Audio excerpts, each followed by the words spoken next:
여러분 안녕하십니까? 수요잡담 시작하겠습니다. 오늘은 2025년 11월 5일입니다.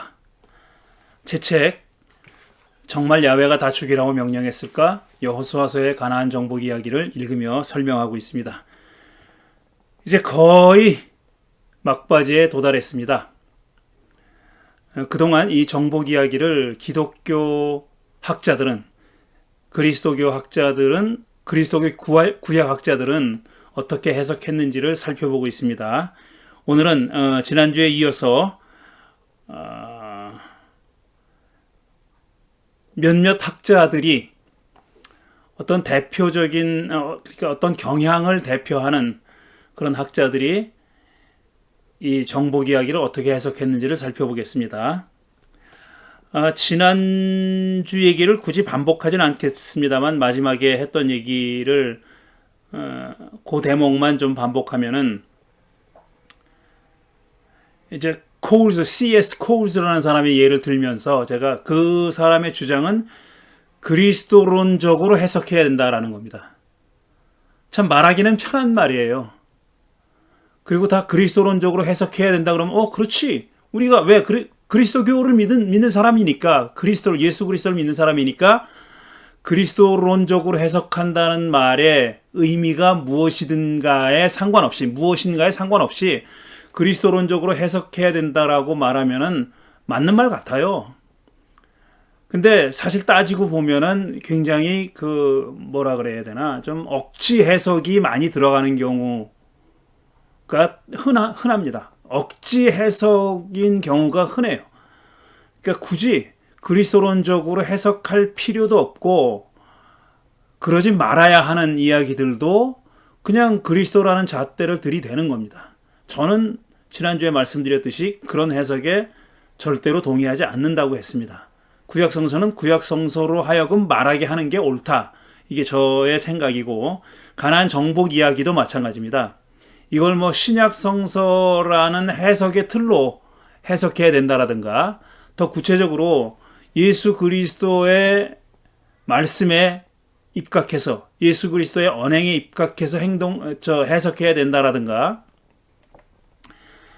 예수 그리스도가 보여준 하나님의 모습과는 맞지 않는 모습은 다 잘못됐다라든가, 이런 해석은 다 옳지 않다. 제가 동의하지 않는다고 말씀드렸습니다. 오늘은 대량 학살의 윤리 문제를 파고든 사람들, 학자들에 대해서 말씀을 해보겠습니다. 가나안 정복 이야기의 윤리적 문제를 본격적으로 파고든 학자로 폴 코판이라는 사람을 들 수 있습니다.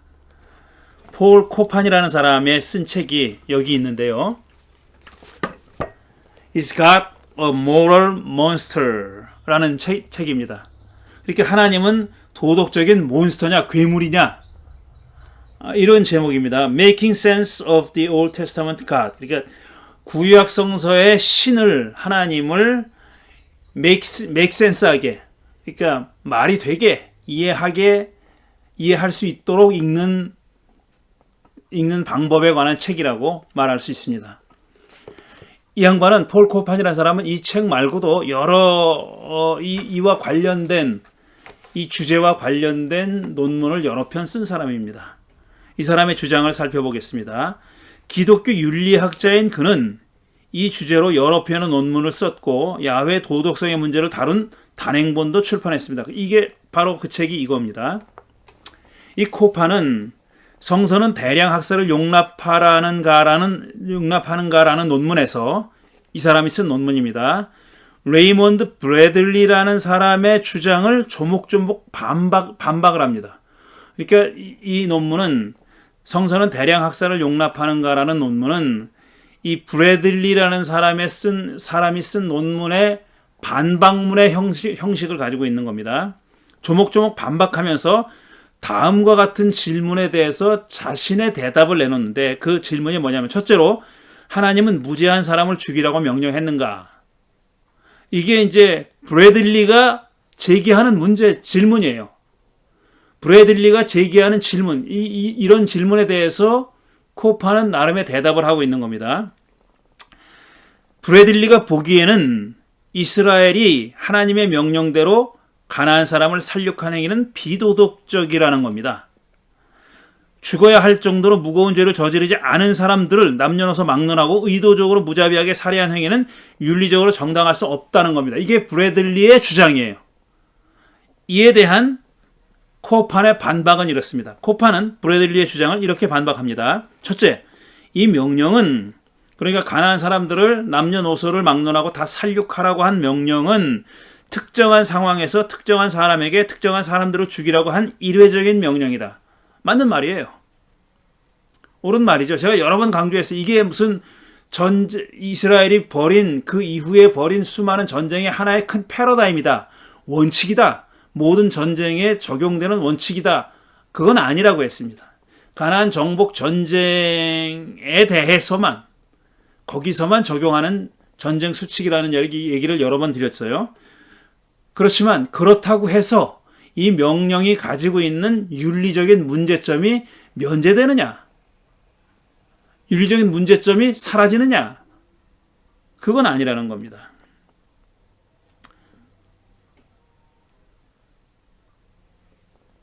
언제 어디서나 행해야 하는 일반적인 명령이 아니라는 겁니다. 맞는 말이에요. 둘째로, 그래서 그렇다고 윤리적인 문제점이 사라지느냐라는 질문에 대한 대답은 달라질 수 있어요. 저는 사라지지 않는다고 생각하는 거예요. 근데 코판은 사라진다고 생각하는 거예요.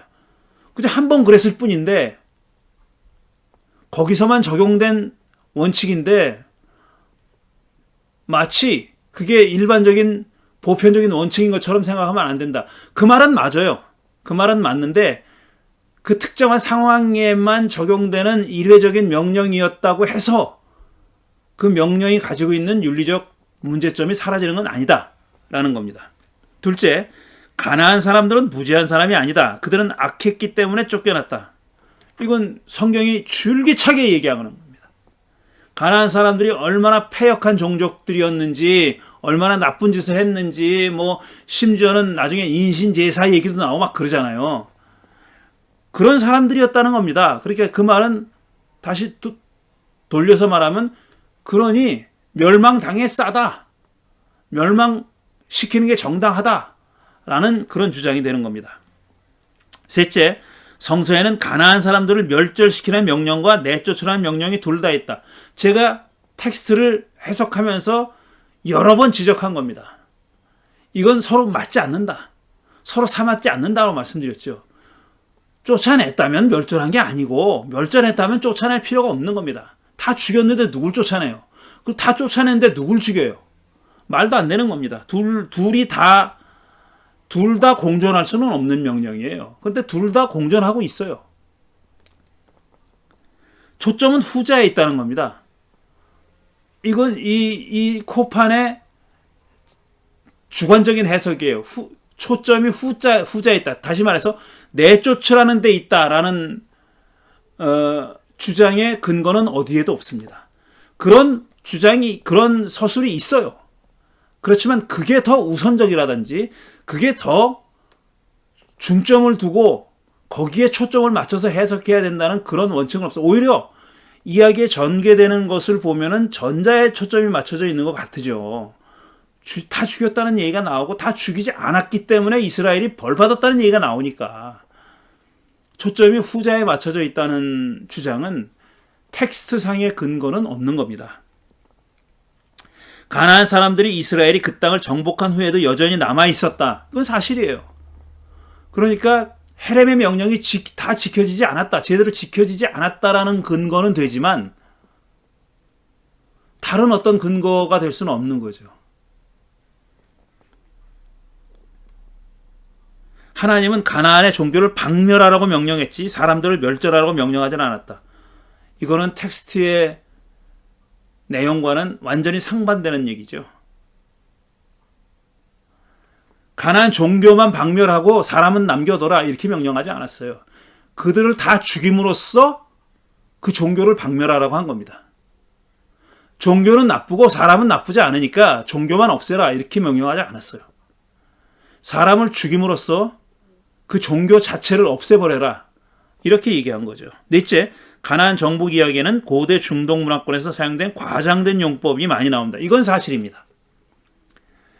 이 그냥 남녀노소를 가리지 말고 다 죽여라, 숨쉬는 모든 것을 다 죽여라 라는 말은 분명히 과장된 수사법입니다.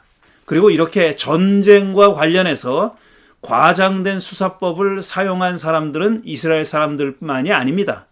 고대 메소포타미아, 이집트, 고대 중동 문화권에 지금 현재 남아있는 많은 전쟁에 관한 기록, 전쟁의 기록들은 굉장히 다 과장법을 사용했습니다. 겨우 이긴 거는 대승했다고 썼고 진 거는 쓰지 않습니다. 쓰지 않는 경우가 많아요. 진 얘기는 기록에 남기지 않는 거예요. 그리고 오래 대치된 상태에서 무승부로 끝난 전쟁들이 있어요. 그런 전쟁은 양쪽이 다 자기네가 이겼다고 씁니다.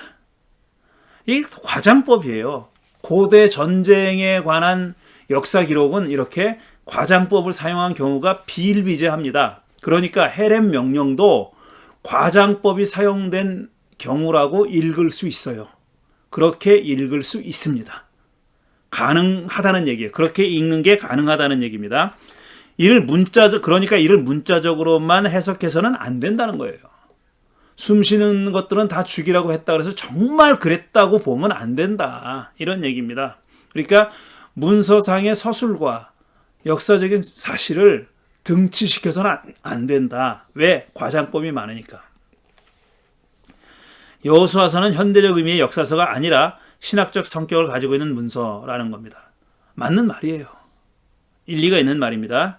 그래서 코파는 이런 주장에 근거해서 정복 이야기에서 다음과 같은 윤리적인 결론을 끄집어냅니다. 이상과 같이 정복 이야기를 해석했어요. 코파는. 그렇게 해석한 끝에 어떤 윤리적인 결론을 끄집어내냐 하면은 이런 결론을 끄집어내는 겁니다. 성서의 권위를 인정하는 사람은 하나님이 가나안 사람들을 남녀노소 불문하고 모두 죽이라고 명령하지 않았다고 믿는다. 자기가 그렇게 믿는 거예요. 자기 얘기를 하는 겁니다. 하나님은 그런 명령을 내린 적이 없다. 이렇게 믿어요. 성서 이야기는 겉보기보다 다양하고 미묘한 의미를 갖고 있다는 겁니다.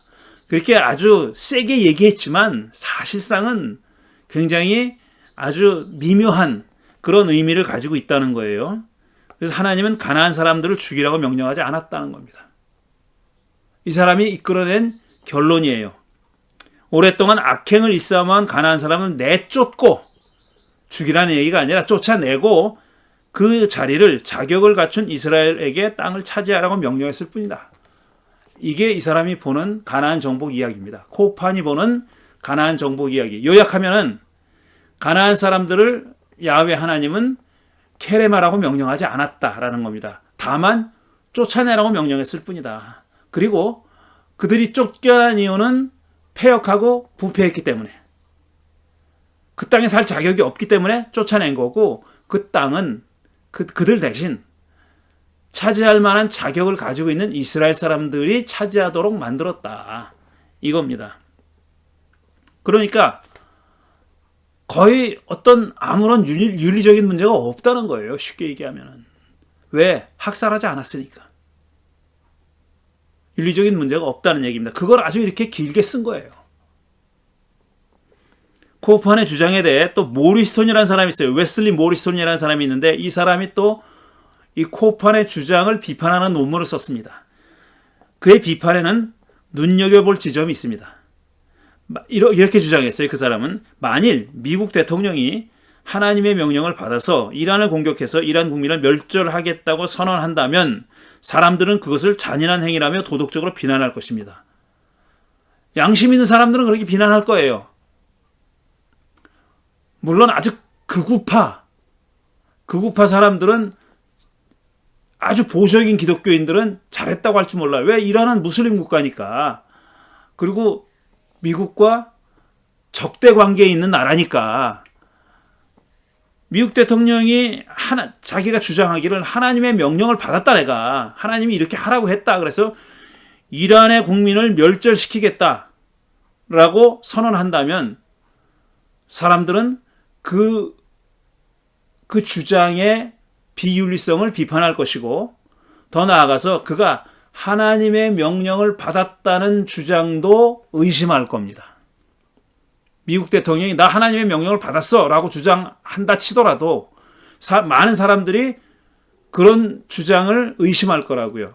저 거짓말이다 라고, 거짓말이거나 착각이거나 환상이거나 딜루전이다 이렇게 생각할 거라고요. 헬렘 명령에는 왜 다른 기준을 적용해야 하느냐는 거예요. 미국 대통령이 그렇게 주장한다면 거기에 대해서 반대하고 비판하고 하면서 왜 여호수아서에 나오는 여호수아와 이스라엘 사람들이 야훼 신으로부터 헬렘 명령을 받았다는 주장은 왜 그렇게 보지 않느냐는 거예요. 왜 의심하지 않느냐라는 얘기입니다. 그 말은 왜 의심하지 않느냐라는 얘기예요. 모리스토는 첫째로 성서에서 헬렘 명령을 정당화할 만한 도덕적 이유를 찾을 수 없다거나, 둘째, 그때와 지금은 도덕적 감수성이 달라서 그때는 헬렘이 용납됐다거나, 셋째, 여자들과 어린아이들이 죽은 것은 더 큰 정의를 이루기 위한 전쟁에서 발생하는 부수적 피해라는 코판의 주장을 비판합니다. 코판이 이렇게 주장했는데 이 주장을 모리스토는 비판해요. 그 한마디는 그 비판하는 의도로 한 그의 주장은 미국 대통령의 예를 든 거에 다 들어 있습니다. 그는 첫째, 가나안 사람들이 도덕적으로 부패해서 멸망당했다면, 그렇게 코판이 주장하는데 라합은 그럼 도덕적으로 순수해서 살아남았냐? 아니잖아요. 심지어 그는 창녀였습니다. 여리고성 사람 중에, 멸절당한 여리고성 사람 중에 라합보다 더 도덕적으로 형편 없어서 죽었다, 그런 말이냐? 라합은 그럼 윤리적으로 우월해서 살아남았느냐? 그렇죠. 그건 말이 안 되는 얘기죠. 그러니까 모리스톤의 주장에 일리가 있습니다. 물론 저는 이런 주장을 주고받는 것 자체가 그렇게 큰 의미가 있다고는 생각하지 않지만 이들의 주장을 소개하는 겁니다. 둘째, 라합은 동족을 배신하고 자신에게 유리한 선택을 했기 때문에 살아남았으며, 이 주장은 제가 보기에는 글쎄 한 반만 맞다 그래야 되나? 그러니까 동족 개념이라는 게 우리가 지금 생각하는 그런 식의 동족 개념이 역사적으로 그리고 고고학적으로 그런 동족의 구별, 이스라엘 사람들과 여리고성 사람들의 동족적인 구별, 동족으로서의 구별이 그렇게 정말 분명했을까? 라는 것은 적어도 고고학자들은 의심합니다. 물질 문명, 그러니까 지금 남겨져 있는 그들이 남겨놓은 어떤 그 유품들과 이런 것들을 보면 그들의 물질 문명, 생활 방식 이런 것들은 큰 차이가 없어요. 그러니까 이미 고고학적으로 말씀드렸잖아요. 여리고성은 그 이전 훨씬 전에부터 폐허가 돼 있었다. 그러니까 여리고성 사람과 비교하는 것은 적절하지 않지만 일반적으로 가나안 땅에 살고 있던 이스라엘 사람 아닌 사람들의 물질 문명과 이스라엘 사람들의 물질 문명 및 생활 방식은 크게 차이가 나지 않아요. 구별하기가 힘듭니다. 이게 고고학적인 결과예요. 그런데 무슨 동족을 배신하고 이런 거는 우리의 관점에서는, 현대인의 관점에서는 그렇게 읽을 수 있지만 그때도 그랬을까? 저는 심히 의심스럽습니다. 셋째, 여자들과 어린아이들이 죽은 것은 부수적인 피해가 아니라 미리 계획된 살인이었다며 코판의 주장을 비판한다. 이게 여자와 어린아이들이 죽은 것은 콜레터럴 데미지다, 부수적인 피해다. 말도 안 되는 소리입니다. 어쩌다 보니 그들이 죽은 거다. 말도 안 되는 소리예요. 이거는 현대인의 관점의 윤리적 기준에서도 그렇지만 고대인의 기준에서도 마찬가지입니다. 전쟁을 하면은 남자만 죽이는 거예요. 그리고 가능하면 생포해서 종으로 삼는 겁니다. 여자와 어린아이들은 말할 것도 없어요. 왜? 전쟁을 하는 목적 자체가 그거니까. 그들을 종으로 삼으려고 전쟁하는 거잖아요. 그게 콜레테럴 데미지다? 말도 안 되는 소리예요. 어린아이들을 살려뒀다가 훗날 위협이 될 것을 염려해서 죽였으므로 문제없다는 코판의 주장에는 저도 정말 미친놈 아니야 이놈? 정신 나간 놈 아니야? 이런 생각이 듭니다. 훗날 위협이 될 것이니까 살려뒀다가는. 그래서 죽였다. 그러니까 어린아이 죽인 것이 정당했다. 라고 이 미친놈이 주장합니다. 그 다음에 구약성서의 문제를 신약성서가 바로잡았다라는 소제목 시작합니다. 한국에도 널리 알려진 크리스토퍼 라이트는 정복 이야기의 해석을 구약성서의 문제를 신약성서가 바로잡았다라는 한 문장으로 요약합니다. 이 크리스토퍼 라이트라는 사람은 이 책을 쓴 사람이에요. The God I Don't Understand. 이거 우리말로 번역되어 있는 책입니다. 우리말로도 번역되어 있는 책인데 원서는 이런 책이에요. 내가 이해하지 못하는 하나님. Reflections on Tough Questions of Faith. 신앙의 아주 터프한 질문, 어려운 질문에 관한 성찰이다. 이런 부제가 붙어 있는 책입니다. 이 책은 그러니까 여러 가지 주제를 다루는데 그 중에 하나가 이 가나안 정복 이야기입니다. 한 챕터가 가나안 정복 이야기를 해설하는데 할애되어 있습니다. 자, 이 양반의 주장은 이렇습니다. 한마디로 얘기하면 구약성서의 문제를 신약성서가 바로잡았다. 이렇게 볼 수 있는데 그는 이 문제를 포함해서 구약성서가 전하는 비도덕적인 이야기의 문제들을 해결하려고 구약성서와 신약성서를 싸움 붙이면 안 된다. 서로 대립시켜는 안 된다라고 주장합니다. 대립시켜서는 안 된다라고 주장해요. 저는 이 말이 앞뒤가 안 맞는다고 생각해요. 구약성서의 문제를 신약성서가 바로잡았다라고 얘기하면서 왜 싸움 붙이면 안 된다라고 얘기합니까? 바로잡았다는 얘기는 구약성서에 잘못된 점이 있다는 거잖아요. 그걸 구약성서가 바로 잡은 거잖아요. 그렇다면 서로 대립되는 주장이 있는 겁니다. 싸움 붙여서는 안 된다니 그 주장과 주장인데 주장하는 사람들이야 멱살을 잡고 싸울 수 있지만 주장과 주장이 서로 자기 주장을 내세우면 그 싸움하는 거죠. 그 대립하는 거죠. 근데 싸움 붙이면 안 된다니 그러고 나서 바로 잡았다니 이거 앞뒤가 안 맞는 얘기예요. 근데 그렇게 얘기합니다. 구약성서와 신약성서는 서로 대립하거나 상반되지 않는데요. 그럼 뭐 바로 잡을 게 없지 그러면은. 앞뒤가 안 맞아요. 근데 이 양반이 굉장히 많은 책이 번역된 한국에서는 널리 알려져 있는 굉장히 보수적이긴 하지만 굉장히 합리성을 내세우는 그런 학자이기 때문에 많이 번역도 되고 소개도 되고 유명해진 것 같습니다. 근데 이 양반의 책은 여기 존더반에서 나왔잖아요. 이 존더반이라는 거 출판사는 요즘은 성격이 많이 달라지긴 했지만 과거 한 3, 40년 전까지만 해도 정말 보수적인 출판사였습니다. 정말 보수적인 출판사였어요. 그래서 거의 문자주의자들이 책을 내는 그런 출판사였었어요. 근데 요즘은 이 존더반도 그렇고 또 뭡니까 많이 달라졌어요. 그 보수적인 출판사들이 많이 달라진 건 사실이에요. 구약성서의 하나님은 심판의 하나님만이 아니라 사랑의 하나님이기도 하다. 신약성서에도 하나님의 진노에 관한 메시지와 이야기들이 포함되어 있다. 그러니까 양쪽에 다 있다는 거예요. 심판과 사랑이 구약에도 있고 신약에도 있다. 그러니까 구약에는 심판만 있고 신약에는 사랑만 있고 아니다라는 겁니다. 양쪽 다 있다는 겁니다. 신약성서는 구약성서를 배척하지 않고 받아들인다. 그럼 왜 바로 잡아요?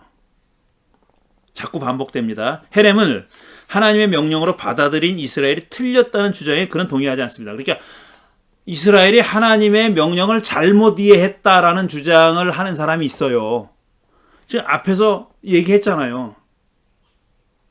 실제로는 죽이라고 하지 않았다. 코판이 그렇게 주장했잖아요. 실제로는 죽이라고 하지 않았고 죽이지도 않았다. 그 잘못 이해했다는 얘기죠. 그렇게 쓰여 있는 것, 그렇지만 그렇게 쓰여 있는 것은 그들이 잘못 이해해서 그렇게 쓴 거다라는 얘기인데 이 사람은 그건 틀린 주장이라고 얘기합니다. 잘못 이해한 게 아니다. 이스라엘이 하나님의 명령을 오해한 경우가 다른 경우에는 있지만 이 경우는 그렇지 않다는 겁니다. 이거는 잘못 이해한 게 아니다. 올바로 이해했다. 가나안 정복은 예측됐고 명령됐으며 하나님의 뜻이 이루어진 일로 받아들여졌다는 거죠. 그러니까 틀림이 없다는 겁니다. 하나님 명령했고 이스라엘은 수행했다. 그런 얘기입니다. 가나안 정복은 하나님의 원대한 계획 안에 확고히 자리 잡고 있다. 이 라이트의 주장이에요. 라이트는 정복 전쟁을 영적인 전쟁의 알레고리로 보는 해석에도 동의하지 않습니다. 실제로 벌어졌다 이렇게 해석하는 거예요. 영적으로 해석할 여지가 없지는 않지만 가나안 정복을 알레고리적인 이스라엘이 영적인 가나안 종족을 해렘했다고 볼 수는 없다는 거예요. 이게 알레고리적인 내용이 없다고 얘기하진 않아요. 하지만 전체적으로는 이게 실제로 벌어진 일이다 이런 얘기입니다. 그리고 있는 그대로 해석하는 것이 원칙이다. 그게 옳다라고 보는 겁니다.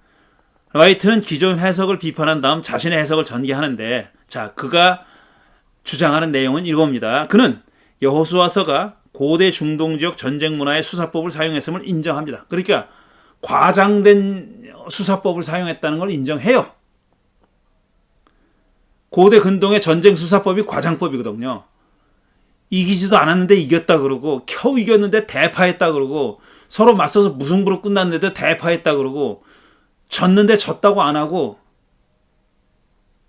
심지어는 진 전쟁은 기록에서 삭제하고 이런 거예요. 그리고 부드럽게 얘기하고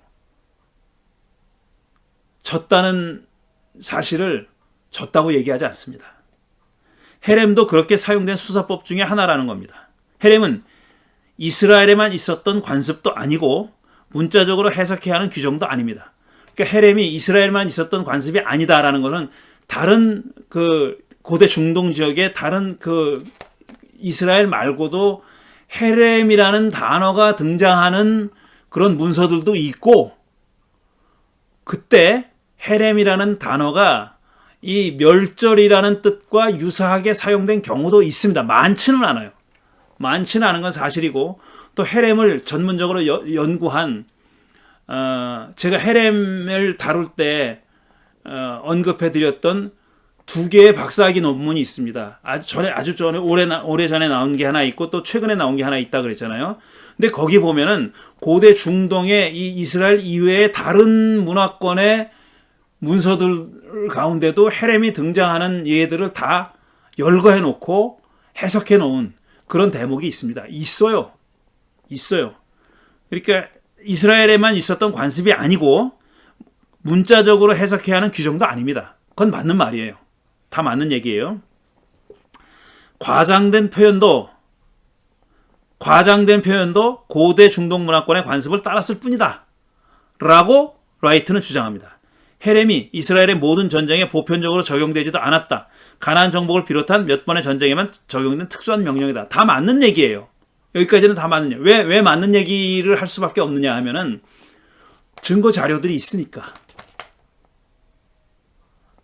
이 얘기를 뒤집을 만한 다른 증거 자료보다는 이 주장을 서포트하는 증거 자료들이 있으니까 거기에 근거해 가지고 이런 일반적인 얘기를 하는 겁니다. 그런데 이런 자료들을 가지고 어떻게 해석하느냐 하는 것이 문제죠. 라이트는 이렇게 해석합니다. 정복 이야기는 하나님의 주권적 정의라는 틀로 해석해야 한다는 겁니다. 이건 이 사람의 해석의 틀이에요.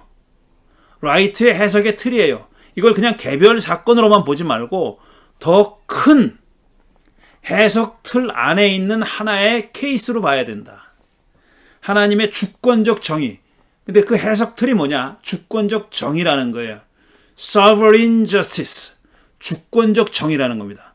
어떤 사람은 이걸 구원사, Salvation History의 하나의 사건, 구원사의 하나의 사건으로 보는 사람도 있는데 이자는 라이트는 주권적 정의, 하나님이 주권자로서의 정의를 실현하는 그런 큰 구도 안에서 벌어진 하나의 사건이다 이겁니다. 헤렘을 포함해서 가나안 종족에 간 이스라엘의 행위는 압제가 아니라는 겁니다. 그러니까 심판이고 징벌이라는 거예요. 이게 압제의 관점에서 볼 게 아니라 징벌의 관점에서 봐야 된다. 저는 누가 압제의 관점에서 보는지 묻고 싶어요. 아니, 압제라는 것은 월등하게 힘이 센 그런 집단이 힘이 약한 집단을 찍어 누르는 거잖아요. 그거 아닙니다, 지금. 누가 압제라 그랬어요? 그것은 그러니까 인간적인 차원에서 벌어진 일이 아니다라고 얘기하는 거예요. 이 양반 얘기는. 그러니까 인간 집단인 이스라엘이 인간 집단들인 가나안 종족들과 싸워서 이긴 이야기가 아니다. 그렇게 표면적으로 표피적으로만 해석하면 안 된다라는 주장을 하고 있는 겁니다. 그것은 이스라엘이라는 대리자를 통한 하나님의 정당한 징벌이라는 거죠. 그러니까 여기서 신적인 어떤 그 차원을 끌어들이는 거예요. 물론 이스라엘 사람들의 세계관은 그거예요. 자기들이 신의 전쟁을 대리하고 있다고 믿었을 겁니다, 아마. 신이 헤렘이라는 명령을 주었고 자기들은 그 명령을 수행하고 있을 따름이다 라고 믿었을 거예요. 그런데 그 해석의 틀을 라이트는 그대로 가져온 겁니다. 거기다가 주권적 정의라는 그럴듯한 이름을 붙인 거예요. 그러니까 이자에게는 하나님의 주권적 정의를 실현하는 데 있어서는 어린 아이를 죽이는 것도 정당하다. 이런 결론이 날 수밖에 없는 거죠. 왜? 그건 하나님의 주권적 정의를 실현하는 거니까. 그러니까 이 사람이 전제하고 있는 틀이 해석을 결정하는 겁니다. 이건 매우 중요한 얘기예요. 이 사람이 선언적으로, 아니, 이 텍스트를 해석하기 전에 이미 갖고 있는 해석의 틀이, 프레임이, 패러다임이 구체적인 사건을 해석하는데 하나의 틀이 되는 거예요. 렌즈가 되는 거예요. 그 눈으로 바라보는 겁니다. 근데 그 패러다임이라는 게 개개의 사건들을 다 해석한 그런 결론적으로 해석한 결과 찾아낸 패러다임이 아니라 해석자가 이왕에 갖고 있는 패러다임이라는 게 문제입니다. 이거는 저는 해석을 하는, 공부하는 사람으로서, 학자로서 반드시 질문해야 될 그런 내용이라고 생각합니다. 내가 어떤 사건을 해석할 때 내가 이미 가지고 있는 해석의 틀로 해석을 하고 있는 건지, 아니면 그런 전제를 가급적 벗어버리고 그 텍스트에만 집중할지 하는 것은 굉장히 중요한 문제입니다. 많은 경우에 전자의 오류에 빠져있는 해석자들이 많이 있어요.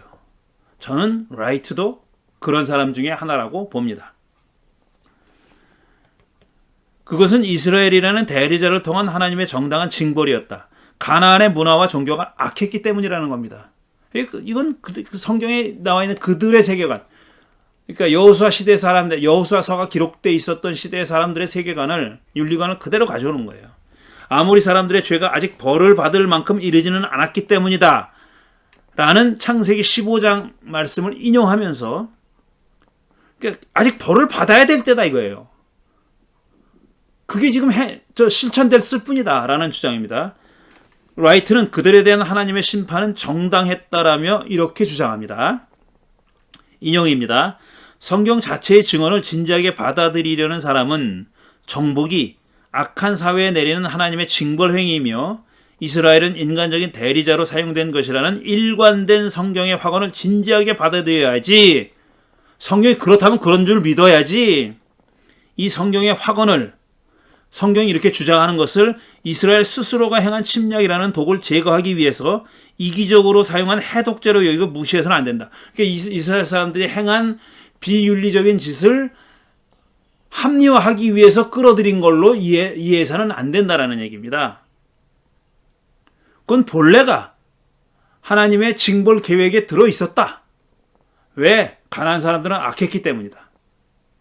이스라엘 사람들이 그냥 하나님의 징벌의 도구로 사용됐을 뿐이다.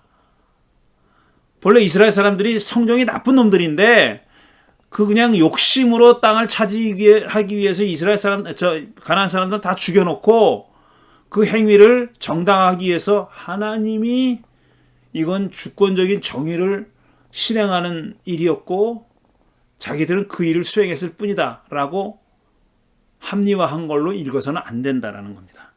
징벌은 폭력의 도덕적 맥락을 바꾼다. 그러니까 하나님의 징벌이라는 사실이 폭력의 도덕성을 비도덕성을 없애버린다 이런 얘기예요. 하나님의 징벌이기 때문에 폭력이 행해져도 괜찮다 이런 얘기예요. 한마디로 얘기하면. 이게 라이트의 주장입니다.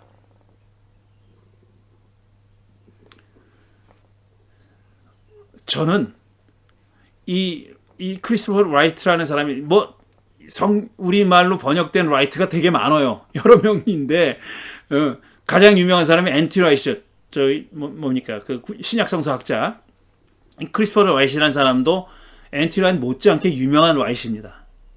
저는 이 사람의 책이 그렇게 많이 소개되는 것이 과연 바람직한가라는 생각을 가지고 있어요. 제가 말씀드렸듯이 굉장히 보수적인 주장을 합니다. 그런데 그 보수적인 주장이 굉장히 그럴듯하게 포장을 해요. 근데 그래서 많이 번역되는지 모르겠어요. 많이 소개되는지 모르겠는데 제가 보기에는 그래요. 아주 보수적인 주장을 하는데 그것을 굉장히 그럴듯하게 포장을 해요. 여기서도 소위 하나님의 주권적 정의라는 말로 그것을 합리화합니다. 그렇지만 가나안 정복이 이스라엘의 의로움을 입증하지는 않는다라고 주장해요. 당연하죠. 그렇다고 의롭다는 얘기는 아니야. 그냥 도구로 사용됐을 뿐이야. 전쟁의 시기에 생기는 가장 강력한 유혹 중 하나는 적을 악마로 묘사하면서 자기 편의 의로움을 드러내고 광고하는 것이다. 맞아요. 그렇게 그렇지만 그렇게 하지 않았다는 거예요. 이 사람 주장은. 그렇게들 하는데 이스라엘의 가나안 정복의 경우는 그렇지 않다는 겁니다. 이스라엘의 승리가 곧 그들은 의롭고 가나안 사람들은 악하다는 의미는 아니라는 겁니다. 가나안 사람들이 악한 건 맞아요. 하지만 그들을 징벌하는 수단이 됐다고 해서 그들이 의롭다고 보면 안 된다. 이런 얘기입니다. 야훼는 이스라엘에게도 똑같이 행할 것이고 오히려 더 높은 도덕적 기준이 적용될 것이라고 경고했다. 이건 성경에 그렇게 나오니까 너희들도 토해낼 것이다. 레위기에 그렇게 써 있다는 것을 읽었잖아요. 지난번에. 왜 가나안 사람들이 그렇게 그 신세가 됐느냐. 악했기 때문에 땅이 토해냈다 그랬어요. 그러나 너희들도 안심하지 마. 너희들도 그들처럼 악행을 행하면 땅이 그들과 똑같이 너희들도 토해낼 거야. 라고 얘기하잖아요. 그 얘기입니다. 야훼는 다른 종족들의 역사도 성리합니다. 라이트는 신명기 2장 10절, 12절, 18절, 23절을 예로 들면서 야훼가 다른 종족들의 영토 전쟁에도 개입했다고 말합니다. 그러니까 이스라엘에만 신인 게 아니다. 다른 종족들도 주권적으로 다스리는 그런 신이다라는 얘기를 한다는 거예요. 그러니까 이스라엘의 가나안 정복이 야훼가 영토 전쟁을 개입한 유일한 경우는 아니라는 얘기입니다. 그러니까 레셔널라이즈 하는 거예요. 이것도 합리화하는 거예요. 야훼가 째째하게 영토 전쟁에 개입하고 그게 아니라는 거예요. 이거는 도덕적인 징벌, 악했기 때문에 이런 얘기입니다. 자, 그 다음에 주장은 또 굉장히 제가 보기에는 앞뒤가 안 맞아요. 라이트는 하나님의 궁극적인 계획은 모든 종족이 구원받는 것이라고 주장합니다. 그래야 보편신이 되니까. 이스라엘만의 종족신이 아니라 보편신이려면은 누구는 딱 찍어서 구원하고 누구는 딱 찍어서 멸망시키고 그러면 그게 종족신이지 보편신이 아니잖아요. 적어도 문은 모든 종족에게 열어놔야죠. 그 얘기하는 거예요. 하나님의 계획은 그거다 이거예요. 그 계획을 받아들이냐 안 받아들이냐는 종족의 책임이다 이런 얘기입니다. 정복과 폭력의 이야기만이 아니라 구원과 평화의 이야기에도 주의를 기울여야 한다는 겁니다. 야훼의 궁극적인 목표는 모든 종족이 복을 받아 구원과 평화에 이르는 것입니다. 그러면 가나안 사람들은 왜 해렘당했을까? 라이트는 모든 종족에게 복을 주려는 하나님의 궁극적인 목적은 역사 속에서 특정 종족에 대한 심판을 부정하지 않는다고 얘기합니다. 모든 종족을 다 구원하고자 작정을 했으니 어떤 짓을 해도 봐주겠다. 이건 아니라는 얘기예요. 맞는 얘기죠. 여리고성이 멸절됐을 때 라합과 그의 가족이 구원받은 일을 비롯해서 수많은 비이스라엘 사람들이 이스라엘 안으로 받아들여진 데서 보듯이 구원의 문은 모두에게 열려 있다는 겁니다. 그러니까 라합이나 기브온 종족이나 이런 사람들의 예를 모든 종족에게 구원이 열려 있다는 주장의 예로 든 거예요. 여러분, 예가 너무 박약하지 않습니까? 그들을 예로 들기에는 너무 큰 주장을 하는 게 아니냐고요.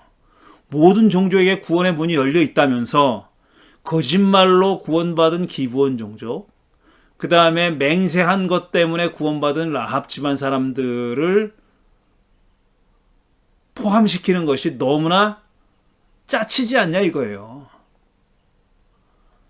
그들의 예는 하나님이 모든 종족을 구원하시기를 바란다는 하나님의 구원 계획의 예로 들기에는 너무 미약하잖아요. 근데 이자는 이렇게 주장을 해요. 그러니까 비이스라엘은 예외가 될 때만 구원받는다 이런 얘기예요. 쉽게 얘기하면. 이게 무슨 보편신입니까? 이게 무슨 유니버설 가시예요? 말도 안 되죠. 라이트는 가나안 정복 이야기를 자신의 구원 이야기의 일부로 받아들인다면서 이렇게 썼습니다. 자기 얘기를 해요. 나는 연루된 폭력과 고난을 개탄할지도 모른다. 비록 그것이 정당한 심판 행위였다는 성경의 견해를 받아들이면서도 말이다.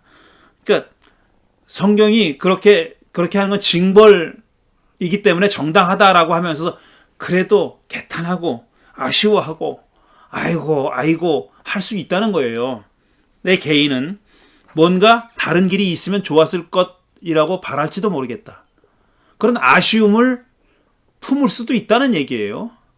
그러나 어느 지점에서 나는 내 질문, 비평, 불평에서 물러서야만 하고 그 문제에 대한 성경 자체의 말을 받아들인다. 자기는 그렇게 개탄도 하지만 어느 지점에서는 나의 이런 개탄, 나의 질문, 불평 이걸 걷어들여야 한다.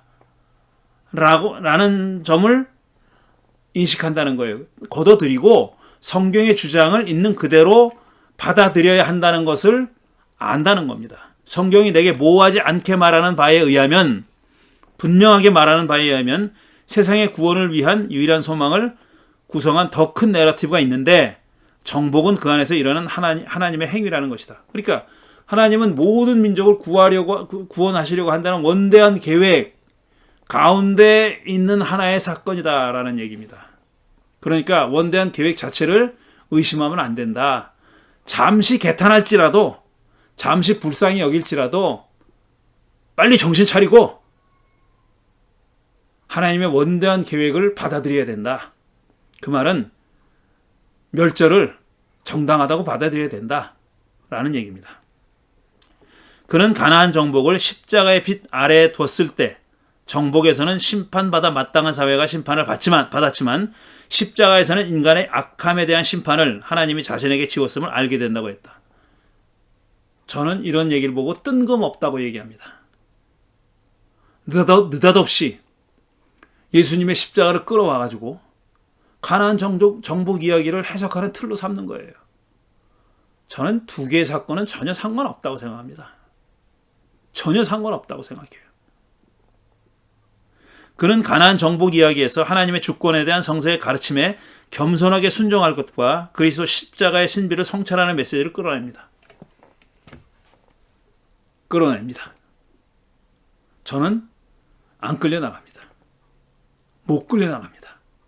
이런 해석에 저는 절대로 동의하지 않습니다.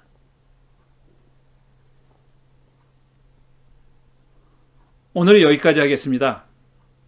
다음 한 주가 더 남아 있는데 다음 한 주는 이제 나머지 여호수아 망상이라는 책을 쓴 그 더글라스 얼이라는 사람과 그 다음에 학살에 대해서 좀 더 학살의 비윤리성에 좀 더 집중한 학자들 몇 사람의 예를, 에릭 사이버트 같은 사람의 예를 소개해 드리도록 하겠습니다. 오늘은 여기까지 하겠습니다. 다음 주에 다시 만나 뵙겠습니다. 감사합니다.